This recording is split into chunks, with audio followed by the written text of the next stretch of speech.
Narito po tayo sa face-to-face, sa Kaytayan in Action. Narito po ang nagrereklamo, si Norlito at Cristina.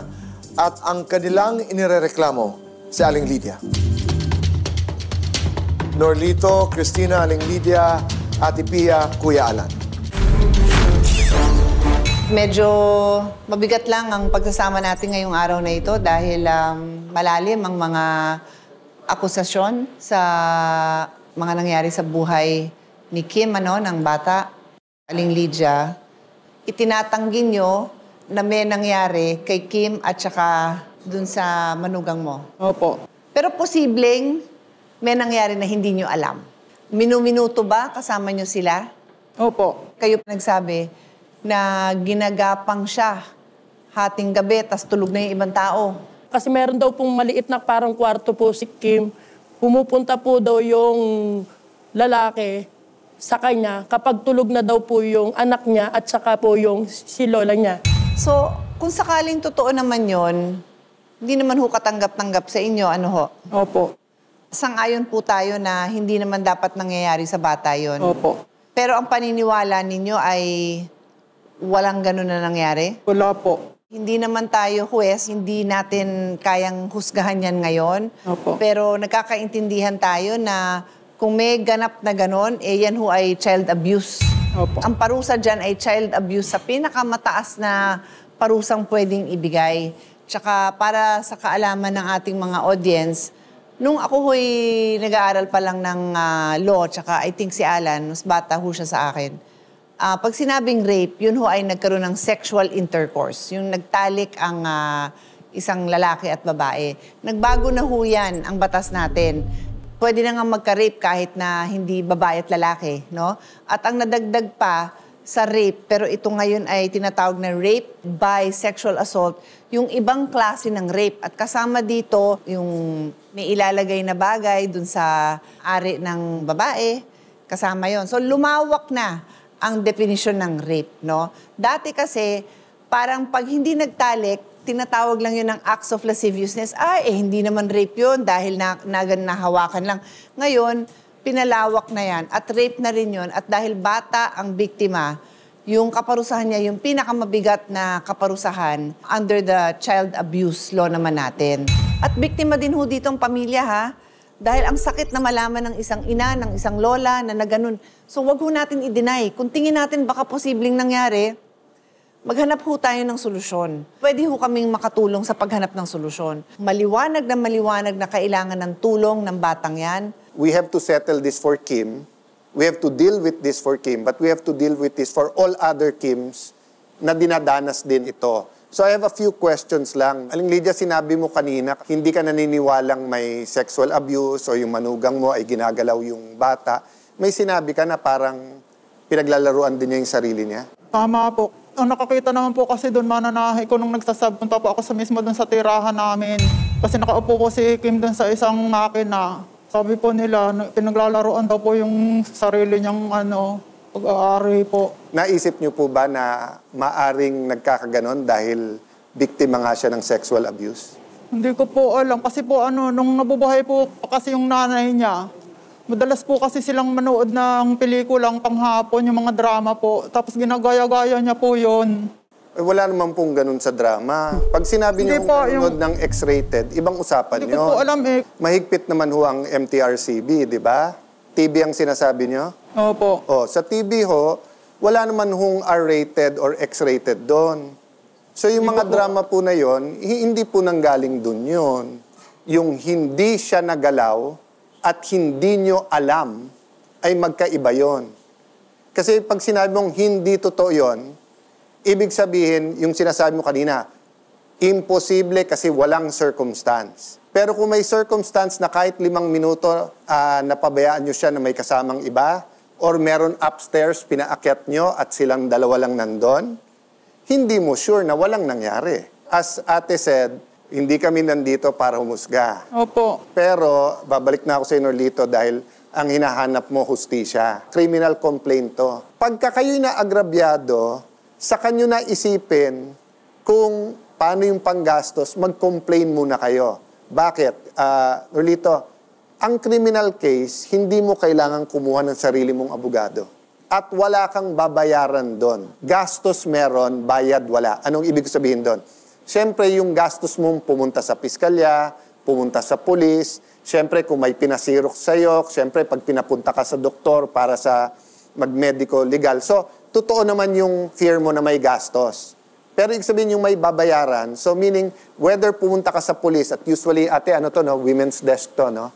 Kapag ka bata and then babae, women's and children, no? Or kaya dumiretso ka sa piskal, okay? Sa pulis, sila mag-imbestiga niyan. At pag lumabas sa investigasyon nila na talagang may child abuse or may rape or rape by sexual abuse, di ba? Sila mag-aano nung kaso niyan, sila magfa-file. Okay? At yung piskal, siya mag-prosecute. Pagka biglang, Sir Norlito, kailangan nating, sabi niya, ni-rape.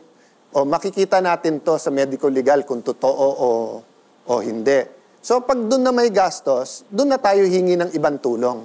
Ang mga masasama sa mundo na to, ang panindak nila is huwag ka na mag-complain. Salita ng bata yun, sa salita ng matanda. Di ba? But take the first step. Kaya nga sabi nila, Lord, give me my daily bread. Sabi ng Panginoon, araw-araw lang. Huwag mo munang hingin yung pang 10 taon. Unang araw muna, unang hakbang. Having said that, patutulungan namin ikaw sa abogado because we have to get to the truth. Kung totoo ang sinasabi ng bata, ang punto ko naman doon, usually pag sexual predators, lalo sa bata, uulitin nila yan. So, ibig sabihin, may obligasyon din kayong i-pursue to. One, for Kim, especially if she's asking for justice. And secondly, para hindi mangyari sa iba. At kay Ate Lydia naman, yung peace of mind kung hindi totoo. So I'm not saying it's true or not, Ate Lydia. Kung naniniwala ka sa manugang mo, etc. Pero kung may oportunidad at nagsasabi na yung bata, we also have to listen, paano kung totoo? Paano kung totoo? Payag ka ba na yung ibang mga bata ay mamolestya din noon? Diba? Ang criminal case, jurisdictional yan sa lugar. So our lawyers, at papakusapan ko yung lawyers natin nga, diba, samahan sila Norlito, whether yan ay sa police, sa women's desk, or sa investigador. And then, of course, yung magkikare sa bata. Kasi regardless kung anong dulo nito, whether may anxiety yung bata at may dahilan at hindi totoo, or whether totoong na-abuse, she will need professional help and guidance kasi may trauma na yan. And siguro gusto mo rin naman makabalik din yan sa pag-aaral. No? Yun nga, Norlito, we hope to be able to help. Ano kasi sa sexual abuse, walang aregluhan dyan. Diba? Either guilty yan at kailangang maparusahan o hindi guilty yan at kawawa naman kung mapagbintangan. Diyan tayo magtatapos pero hindi natatapos ang kwentong ito. Sabi ni Kuya Alan, meron tayong mga abogado na sasalo nitong ating kwentuhan. Kaisa niyo kami, Aling Lydia, Norlito, at saka Christina, hustisya ang inyong hinahanap. Hindi pwedeng ibigay ang hustisya dito sa maikling kwentuhang ito dahil importante yung facts, importante yung totoo. Pero maraming salamat po sa inyong tiwala sa amin.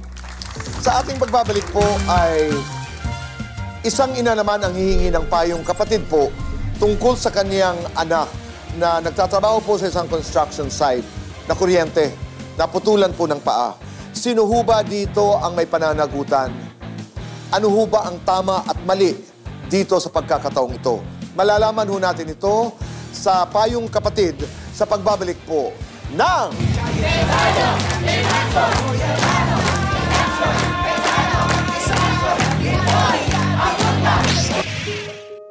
Matapos magharap sa Cayetano in Action with Boy Abunda ang dalawang panig, nakipag-ugnayan si Lydia kina Norlito para makipagkasundo sa isyu ng pagpapatrabaho ni Lydia sa bata.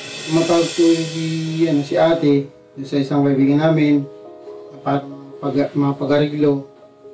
Ngayon po, pumayag po ako dahil sa malaking tanggap po sa kanya na tinulungan yung anak ko na lumaki. Tsaka, siyempre sa amin po, nakakatuloy po kami sa kanya.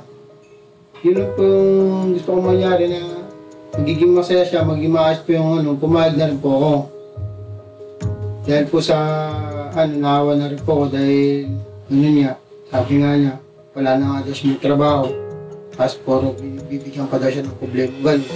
Handa namang magpatawad sina Norlito Pero sa usapin ng pag-aabusong di umano ay tinamo ng kanyang anak habang nasa poder ni Lydia, desidido silang ituloy ang reklamo. Sabi ko hindi po pwede. Ang sayo, yung pagtatrabaho mo. Pinapatawad ka ni Norlito sa pagtatrabaho mo sa anak niya dahil sabi mo nga utang na loob. Na nakitira sila sa'yo, tapos ikaw yung nagpalaki sa bata, kaya dapat alisin na lang siya. Kaya yun, pumayag po kami, nagkasundoan na po kami na hindi na siya makikialam sa amin. Pero wag lang yung manugang niya kasi po tuloy talaga namin yung kaso tungkol sa manugang niya. Tulad ng napagkasunduan sa programa, sinamahan naman ng CIA with BA sina Norlito at Cristina para dalhin ang anak ni Norlito sa DSWD. Pero nang sila'y dumating, napag-alamang isang concerned citizen daw ang nauna nang nagdala sa bata sa DSWD sa Taytay. Gusto ko nga pong makuha yung bata na para yan po sa DSWD. Para malaman na po namin kung sino talaga. Para sa amin po, gusto kong malaman kung sino. Kung mapatignan namin po siya. Kung siya yung nagsasabi ng totoo o hindi. Ayon sa concerned citizen na humiling na wag siyang pangalanan, nagbago raw ng salaysay ang anak ni Norlito at ngayon ay isinama na rin niya ang kanyang ama sa reklamo.